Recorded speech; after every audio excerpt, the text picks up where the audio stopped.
이슈 분석 시간입니다. 미국이 터키산 철강 및 알루미늄에 대한 추가 관세를 부과하자 터키 리라화 가치가 폭락하는 등 신흥국 시장에 대한 불안이 커지고 있습니다. 이와 함께 트럼프 대통령이 무역전쟁 전선을 개도국까지 확대할 조짐을 보이고 있는데요. 우리나라에는 어떤 영향이 있을지 알아보겠습니다. 경희대학교 산업경영공학과의 김상국 명예교수와 함께합니다. 교수님 어서 오세요. 네, 안녕하세요. 네. 지금 터키 쪽 상황이 좀 심각한 것으로 그렇죠. 지금 알려지고 있죠. 네네네.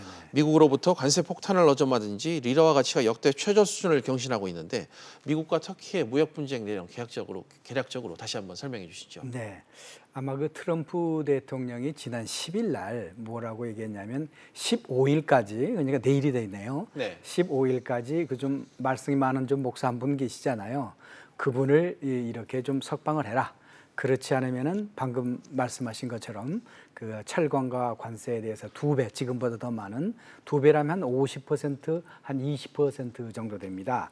그렇게 관세를 매기겠다. 그다음에 둘째로는 우리가 보통 그 GSP라는 게 있습니다. 네. 그게 뭐냐면은 우리가 이제 선진국과 후진국이 같은 관세를 내면은 조금 불리하잖아요. 예. 그렇기 때문에 선진국들이 개발도상국가에 대해서는 이렇게 관세를 면제해주는 제도입니다.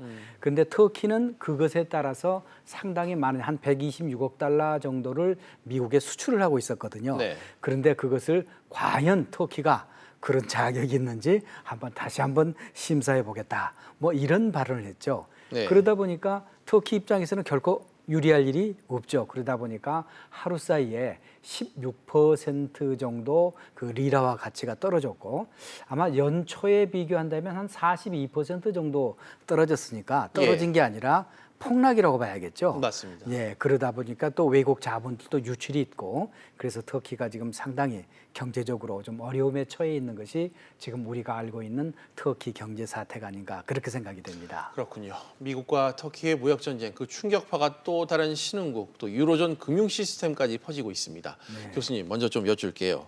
터키 금융위기 발생 가능성 간단히 말해서 우려할 상황입니까? 네, 여기에 대해서는 아마 사람들마다 의견의 차이가 좀 많은 것 같습니다. 네. 그런데 저는 그 가능성은 그렇게 높지 않다고 봅니다. 네. 그리고 설령 그렇게 IMF로 가는 금융위기 상황이 있을지라도 그것은 이번에 트럼프 대통령의 조치 때문에 그렇게 된 것이 아니라 물론 그것의 영향도 있었겠습니다마는 그거보다는 그 전까지 터키가 가지고 있는 많은 문제점 때문에 그렇게 되지 않았나 하는 생각이 듭니다.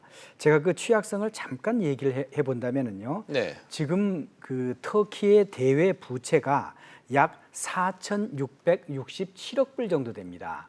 그런데 이것을 자기의 GDP로 나누면은요, 예. 53%예요.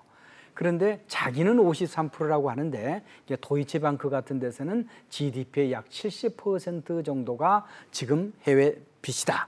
그렇게 얘기를 하고 있거든요. 예. 그럼 보통 한 30% 정도가 정상이라고 생각하는데 그보다 거의 2배가 넘을 수도 있잖아요. 예. 그러니까 굉장히 큰 문제라고 볼 수가 있고요.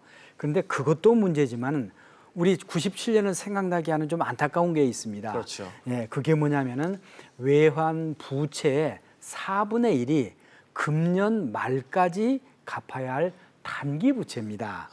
그런데 예. 안타깝게도 지금 터키 은행이 갖고 있는 외환 보유고가 1,029불 정도 되는데 우리가 사실은 갖고 있다고 그래도요. 그걸 사실은 갖고 있지 않고 그걸 시중은행에 다 빌려주고 그래요. 예. 그래서 실제 가용 외환 보유고는 그렇게 많지는 않습니다. 네. 그런데 그것을 우리가 한 200억 불 정도로 보고 있거든요.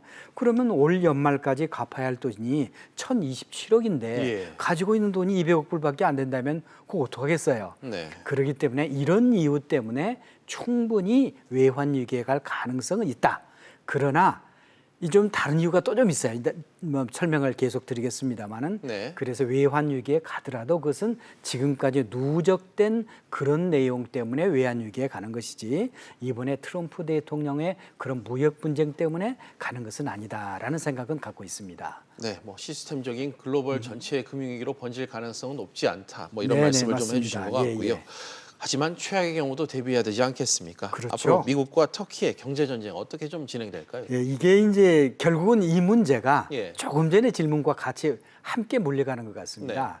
왜냐하면 2008년에도 사실 터키는 금융 위기에 갈 뻔한 상황이 있었습니다. 예. 그때 이제 미국이 손을 아주 크게 봐줬었죠. 그래서 넘어갔거든요. 근데 그 넘어갔던 이유가 그때는 가장 하나의 이유밖에 없었습니다.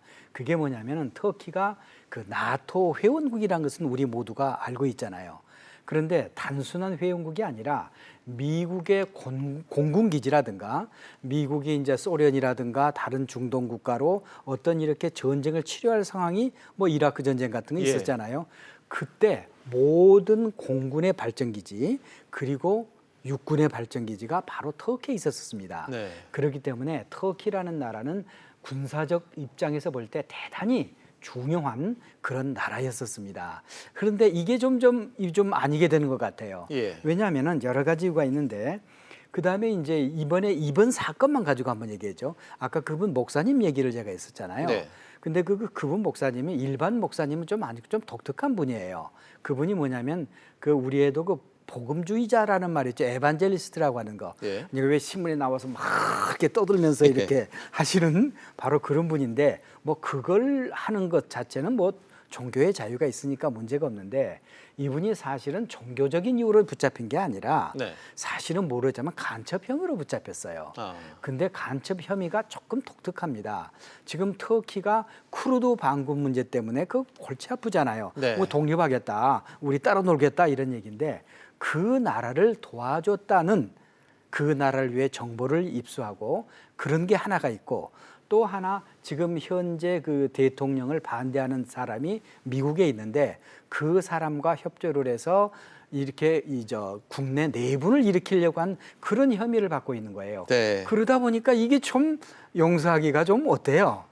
참 도르미안 대통령 입장에서도 참 쉽지 않은 일이 됐죠. 네. 그러다 보니까 그게 연기가 됐고 또 그런데 또 안타깝게도 트럼프 대통령이 그 에반젤리스트 쪽에 굉장히 치우쳐져 있는 분입니다. 그런데 또 이 현 대통령은 또 이렇게 순수 이슬람주의 쪽에 또 치우쳐 있는 분이에요. 네. 그렇기 때문에 여러 가지로 좀 쉽지 않은 네. 이번 문제가 되지 않을까 하는 생각은 듭니다. 이번 사건의 단초가 된 그 정치적 분쟁에서 비롯됐다는 얘기를 좀 길게 풀어서 해주신 것 같고요. 네네. 그 유럽 금융기관들의 파산 가능성도 제기된다고 하던데 이 부분과 관련해서 어떻게 보십니까? 예, 그것은 제가 볼 때는 거의 가능성이 낮다 이렇게 볼 수가 있습니다. 네. 지금 많은 사람들이 얘기를 할 때 지금 이 터키 사태가 일어나다 보니까 뭐 그리스 또는 뭐 이탈리아 예. 화폐가 또 뭐 아르헨티나 얘기는 좀 다른 얘기입니다만은 네. 이제 그런 문제가 있고 특히 1,100억 달러 정도 되는 엄청난 돈을 빌려주고 있기 때문에 이게 파산으로 가는 것이 아니냐 이런 얘기를 하고 있는 것 같아요. 예. 그런데 우리 개인 입장으로 볼 때 1,100억 달러라면은 아주 큰 돈이죠. 예. 그런데 아주 그냥 쉽게 비교 대상을 드릴게요. 우리가 100m와 200m를 비교하면은 큰 산이 차이가 있지만 네. 100m와 2000m를 비교하면 100m는 별로 높은 산이 아니죠. 그렇죠. 지금 현재 우리가 그 자산 운용사 중에서 뭐 여러 가지 회사가 있지만은 뭐 좀 큰 회사들의 네. 자산 운용 규모가 한 2조 달러 정도 됩니다. 네. 그러면은 1,100억 달러가 큰 돈이라고 보기에는 조금 그렇잖아요. 네. 그렇기 때문에 유럽의 금융 위기로 이전된다 그럴 가능성은 매우 낮다고 봅니다. 네. 그런데 한 가지 문제는 있어요. 지금 1,100억 달러 정도를 못 받을 가능성이 있는데 그중에 한 733억 달러 정도가 불행하게도 스페인입니다. 네. 그런데 스페인이 우리 피그스 문제로 우리 금방 네, 몇 해 전에 문제가 떠오르잖아요. 있었죠. 거기서 이제 겨우 회복해 나가고 있는데 이렇게 733억 달러면 다른 나라에는 큰 돈은 아니지만 스페인에는 좀 작지 않은 돈이기 때문에 아마 여기서는 약간 스페인은 조금 어려움을 겪을 수 있겠지만 그런다고 그래서 스페인 은행이 무슨 IMF에 돈을 네네네. 빌리하는 그런 사태는 제가 볼 때는 가장 확률은 매우 낮다고 봅니다. 알겠습니다. 네네. 시간 관계상 마지막 질문을 좀 드려야 될 것 네네, 같습니다. 그러십시오. 터키발 금융시장 불안감이 지금 확산이 되면서 네네. 첫 번째 그 월요일이었죠. 예, 어제 예. 그 아시아 금융시장에 좀 타격이 있었는데 문제는 우리나라에 좀 계속해서 불똥이 좀 계속해서 틀지 여부 아니겠습니까? 어떻게 보십니까? 그것도 뭐 거의 별 관계가 없을 것 같습니다. 네. 왜냐하면 그 이유를 제가 설명을 드릴게요. 지금 우리나라의 무역 관계를 보자. 결국은 이제 우리나라에 돈을 얼마나 빌려줬고 우리와 무역 관계가 얼마나 있느냐가 굉장히 중요하잖아요. 우리나라의 17위 무역국입니다. 예. 17번째예요. 그러니까 우리가 터키에 61억 달러를 수출했고 7.8억 달러를 수입했습니다. 예. 무역 참 흑자가 참 큰 나라죠. 그런데 61억 달러가 우리나라 수출액의 1.1%입니다. 예. 수입액은 0.2%고요. 그렇다면 그런다고 해서 1.1%다 없어지는 것은 또 아니잖아요. 네. 0.2%가 또 다 없어지는 것도 아니고 그렇기 때문에 그 우리나라에 미칠 영향은 적고요. 특히 우리나라가 터키에 빌려준 돈은 우리나라 대외 채무의 0.2%입니다. 그럼 크게 걱정할 필요는 없지 않을까 하는 네. 생각이 듭니다. 그러나 이제 아르헨티나와 같이 문제가 많았던 나라, 예. 그런 나라들은 터키가 이렇게 좀 고통을 당하다 보니까 예. 왜 우리 소뚜껑 잘 알아보고 놀라면 어때요? 소뚜껑 보고도 놀란다는 말이 있지 않습니까? 맞습니다. 네, 그렇기 때문에 이제 그런 나라들한테는 영향을 좀 미치지 않을까 그런 생각이 듭니다. 알겠습니다. 오늘 말씀 여기까지 듣겠고요. 지금까지 경희대학교 산업경영공학과의 김상국 명예교수와 함께했습니다. 말씀 감사합니다. 네, 감사합니다.